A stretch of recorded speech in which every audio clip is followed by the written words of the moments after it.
राधे राधे। कैसे हैं आप सब? मैं हूं आकांक्षा और आप सबका स्वागत करती हूं आपके अपने YouTube channel Krishna magical world में। आज की वीडियो में हम सफला एकादशी व्रत का महात्म्य, नियम तथा कथा का श्रवण करेंगे। सबसे पहले अपनी जो एकादशी है इसके महात्म्य को जान लेते हैं। जो पुण्य सूर्य ग्रहण या चंद्र ग्रहण में स्नान करने से मिलता है, जो पुण्य भूमि दान, अन्नदान, जलदान, गोदान, कन्यादान आदि से मिलता है, उससे 10 गुना अधिक पुण्य एकादशी का व्रत करने से मिलता है। एकादशी का व्रत करने वाले के पितृ कुयोनि को त्याग कर स्वर्ग में चले जाते हैं। एकादशी व्रत करने वाले के 10 पुरखे मातृ पक्ष के, 10 पुरखे पत्नी पक्ष के और 10 पुरखे पितृ पक्ष के वैकुंठ को जाते हैं। दूध पुत्र कीर्ति को बढ़ाने वाला एकादशी का व्रत है। एकादशी का व्रत रखने से शरीर स्वस्थ रहता है, अंतड़ियों की मैल निकल जाती है और श्रद्धा भाव और भक्ति उत्पन्न हो जाती है। अब एकादशी के व्रत के नियमों को जान लेते हैं।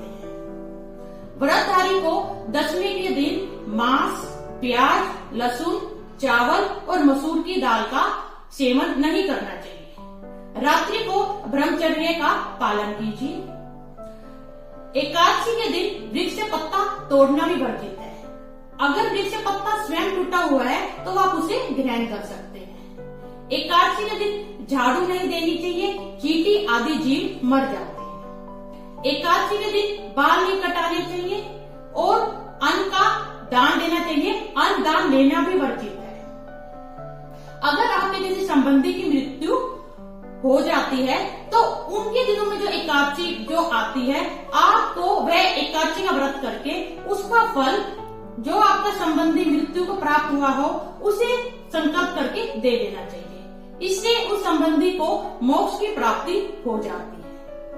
एकादशी के दिन गीता पाठ करना या सुनना चाहिए। एकादशी के दिन ओम नमो भगवते वासुदेवाय इस 12 जो मंत्र है इसका ज्यादा से ज्यादा जप करना चाहिए। दशमी के साथ मिली हुई एकादशी को वृद्ध माना गया है। शिव उपासक तो इसे मान लेते हैं, परंतु वैष्णव को योग्य द्वादशी से मिली हुई एकादशी का व्रत करना चाहिए और त्रयोदशी आने से पूर्व व्रत का पारण कर लेना चाहिए। किसी से झूठ कपटादी कुकर्म ना करना चाहिए, सत्य का पालन करना चाहिए।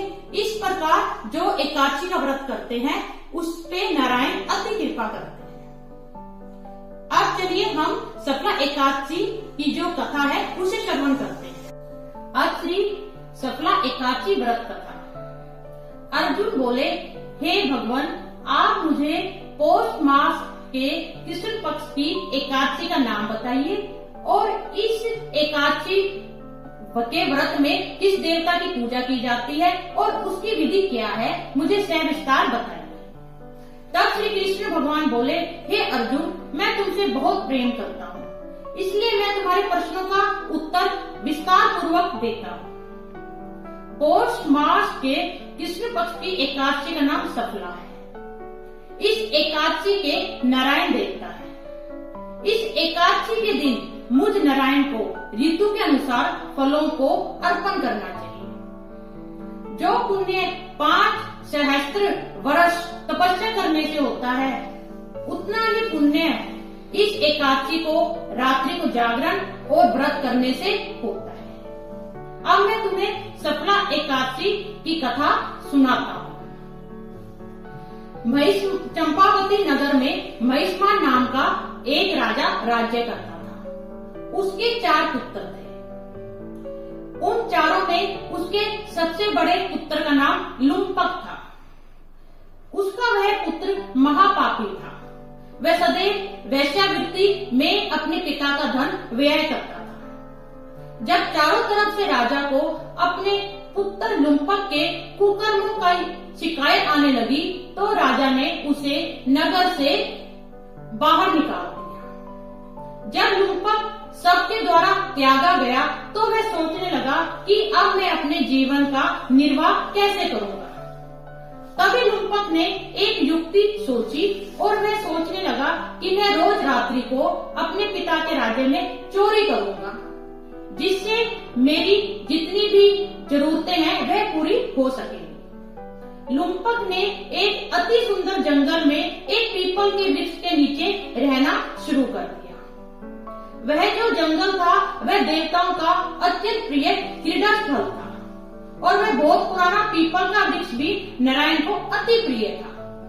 लुम्पक दिन में वहीं पे रहने लगा और रात्रि को चुपचाप वेश बदलकर चोरी करने लगा अपने पिता के राज्य से।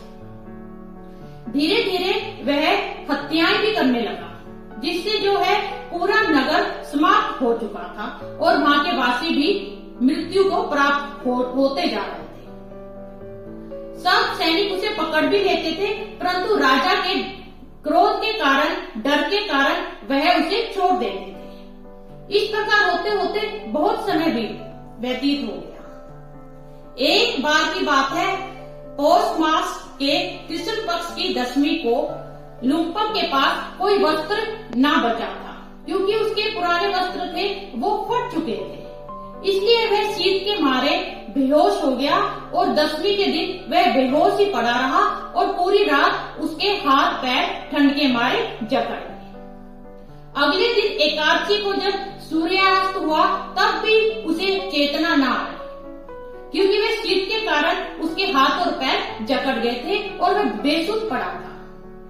एकादशी को दोपहर के बाद उसे कुछ चेतना हुई, तब लुम्पक उठा और उसमें उस दिन इतनी शक्ति ना बची थी कि वह किसी जंगली जानवर का शिकार करता। इसलिए वह जो भी फल उसको नीचे जमीन पे पड़े मिल गए जंगल में, वह उन्हीं फलों को लेके आया चुन चुन के, और जैसे ही पीपल के पेड़ के पास पहुंचा तभी जो सूर्य नारायण थे वह अस्ताचल को जा चुके थे। जैसे उसने अंधेरा देखा वह तेज तेज रोने लगा और वह जितने भी फल लाया था पीपल की जड़ के नीचे रख के रोने लगा और बोला, हे प्रभु, आज आप इन फलों का सेवन कीजिए, क्योंकि मैं इन फलों का सेवन नहीं कर सकता, क्योंकि मेरे शरीर की जो शक्ति है वह क्षीण हो चली। इस प्रकार पूरी एकादशी की रात्रि को वह पीड़ा युक्त अपने शरीर के साथ पूरी रात्रि जागरण करता रहा। वह सो ना सका और उसका वैसे ही रात्रि को एकादशी का जागरण हो गया, जैसे एक व्रती मनुष्य करता है। जैसे ही सुबह हुई तो नारायण जो है वह बहुत प्रसन्न हुए, क्योंकि एकादशी का व्रत जो उसने रात्रि जागरण साथ संपूर्ण कर लिया था, उसके निमित्त उसके सारे जितने भी पाप थे वह सब नारायण ने दूर कर दिए। इतने में ही आकाशवाणी हुई और लुम्पक को बोली, हे लुम्पक, तुम्हारे एकादशी सफला जो तुमने की है उससे तुम्हारे सारे पाप नष्ट हो गए हैं। अब तुम अपने पिता के राज्य में जाओ और वहाँ पे राज्य का सुख भोगो। यह सुनकर लुम्पक अति प्रसन्न हुआ। इतने में वह क्या देखता है कि आकाश से एक सुंदर रथ उतर के आता है, जिसमें बहुत ही दिव्य वस्त्र रखे हुए हैं। बहुत सी वस्तुएं उस रथ में रखी हुई थी। वह वस्त्र धारण करता है और खुशी खुशी राज्य में अपने पिता के पास चला जाता है और पिता को सब आकाशवाणी की बात बतलाता है। यह सुनकर उसके पिता भी अति प्रसन्न होते हैं और उससे राज्य सौंपकर उसके पिता भी वन को चले जाते हैं भगवत प्राप्ति के लिए। जैसे ही लुम्पक राजा बनता है वह अंदर से उसका आचरण बहुत शुद्ध हो जाता है। उसके पुत्र और स्त्री भी श्री नारायण जी के भगत बन जाते हैं। पूरा राज्य का सुख भोग के वह भी अपने पुत्र को राज्य देके और लुम्पक भी वन में चला जाता है और नारायण की पूजा करता है और अंत में वह परम पद को प्राप्त करता है। इस प्रकार आपने देखा किस प्रकार अनजाने में ही की हुई एकादशी और रात्रि जागरण से उस पापी के सारे पाप दूर हो गए और वह परम पद को प्राप्त कर गया, जो बड़े बड़े ऋषि योगियों के लिए भी दुर्लभ है। यही एकादशी के व्रत की महिमा है। अगर हम दिन में या महीने में या साल में कोई भी पुण्य नहीं करते, सिर्फ अगर एक एकादशी का व्रत भी धारण कर लेते हैं, तो यह नारायण हम पे अति कृपा करते हैं। आशा करती हूँ आपको यह सफला एकादशी कथा सुनने में बहुत आनंद आया होगा। आप मुझे जाने की आज्ञा दीजिए। मिलते हैं अगली वीडियो में। जय श्री कृष्णा, जय श्री राधे। धन्यवाद।